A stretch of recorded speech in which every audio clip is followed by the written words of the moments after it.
সময়টা 2019 সালের আগস্ট মাস। New York শহর একটি জেল যার নাম মেট্রোপলিটন কারেকশনাল সেন্টার।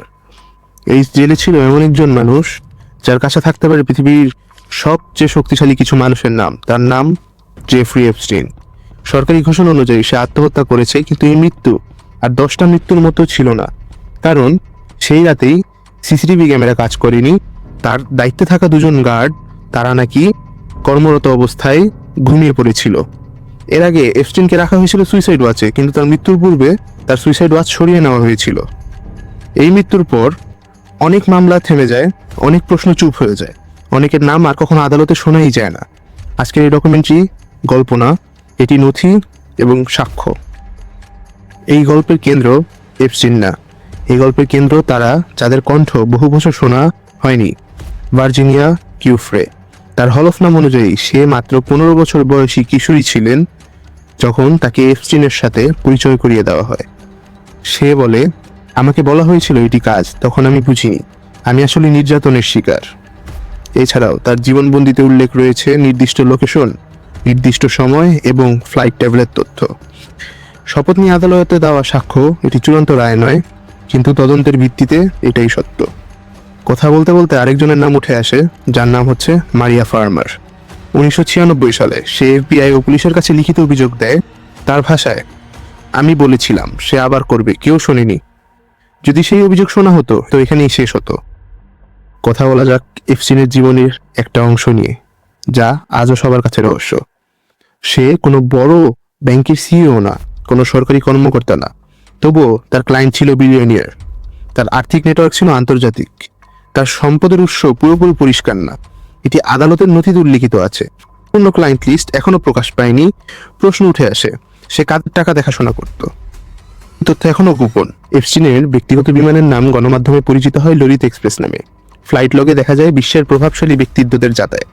এখানে একটা কথা পরিষ্কারভাবে বলা দরকার, বিমানে চড়া মানে অপরাধ প্রমাণ নয়, কিন্তু প্রশ্নটা অন্য। কেন একজন ব্যক্তি যার বিরুদ্ধে শিশু যৌন নির্যাতনের অভিযোগ রয়েছে তার সাথে এত ক্ষমতাবান মানুষের যোগাযোগ? এরপরও আছে এপস্টিনের প্রাইভেট দ্বীপ, যেখানে বলছে তাদের নিয়ে যাওয়া হতো কোনো সম্মতি ছাড়াই। কথা বলা যাক 2008 সালের। এই সময় জেফ্রি এপস্টিনের বিরুদ্ধে একাধিক অপ্রাপ্তবয়স্ককে যৌন নির্যাতনের স্পষ্ট অভিযোগ আদালতের সামনে উপস্থাপন করা হয়। যে কোনো সাধারণ নাগরিক হলে ওই অভিযোগের ফল হতো দীর্ঘ কারাদণ্ড।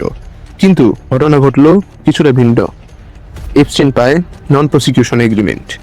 আইনগত ভাষায় এর অর্থ ফেডারেল সরকার তার বিরুদ্ধে আর কোনো মামলা চালাবে না। এর ফলাফল ফেডারেল চার্জ বাদ, মাত্র 13 মাসের সাজা, দিনে দিনে জেল থেকে বের হয়ে কাটার অনুমতি। ভিকটিমদের অধিকাংশকেই এই ব্যাপারে কিছু জানানো হয়নি। আইন বিশেষজ্ঞরা একে বলে সুইটহার্ট ডিল। প্রশ্ন জাগতেই পারে, অভিযুক্ত সিরিয়াল অপরাধী এত স্বাভাবিক সুবিধা পাবে কেন? আলেকজান্ডার অ্যাকোস্টার বক্তব্য অনুযায়ী এই চুক্তির পিছনে ছিলেন তৎকালীন প্রসিকিউটররা। পরবর্তীতে মিডিয়ার কাছে তিনি আরও বলেন, আমাকে বলা হয়েছিল এপস্টিন ইন্টেলিজেন্সের সাথে যুক্ত, তাই বিষয়টা ছেড়ে হয়। যদিও বক্তব্যের কোনো লিখিত নেই। এখন কথা বলা যাক এই কেসের সবচেয়ে স্পর্শকাতর অধ্যায়ের। এখানে একটি বিষয় পরিষ্কার করে বলে রাখা জরুরি, এই অংশে আমরা প্রমাণ নয় বরং দাবি, গবেষণা, সাংবাদিকদের প্রশ্ন এবং তাদের সীমাবদ্ধতা তুলে ধরব। কথা বলা যাক গিসলেন ম্যাক্সওয়েল এবং তার পরিবারের। এপস্টিনের ঘনিষ্ঠ সহযোগী ছিলেন গিসলেন ম্যাক্সওয়েল, তার বাবা রবার্ট ম্যাক্সওয়েল।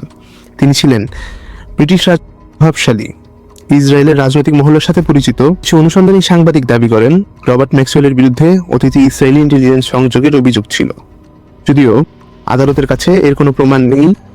মোসাদ কিংবা ইসরায়েলের সরকার কখনো এই ব্যাপারে মুখ খুলে কথা বলেনি। তবে উঠে আসে প্রশ্ন, এই আলোচনা কেন? কারণ একাধিক সাংবাদিক, একাধিক গবেষণা এবং কিছু সাবেক কর্মকর্তা একই প্রশ্ন তুলেছেন।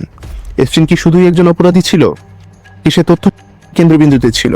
এপস্টিনের নিজের ভাষ্য মতে সে ছিল ইন্টেলিজেন্স কমিউনিটির অংশ, কিন্তু তার কোনো নির্দিষ্ট প্রমাণ পাওয়া যায়নি, কিংবা কোন রাষ্ট্রের সাথে সে কাজ করছে তার কোনো প্রমাণ নেই।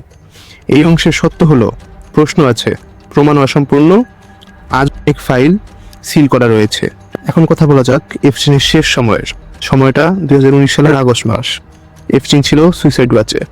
এমন অবস্থা থেকে তাকে সরিয়ে সেলে নিয়ে আসা হয়, তার সেলমেটকে সরানো হয়। সিসিটিভি ক্যামেরা সেই রাতে কাজ করেনি, দায়িত্বপ্রাপ্ত 2 গার্ড ঘুমিয়ে পড়েছিল।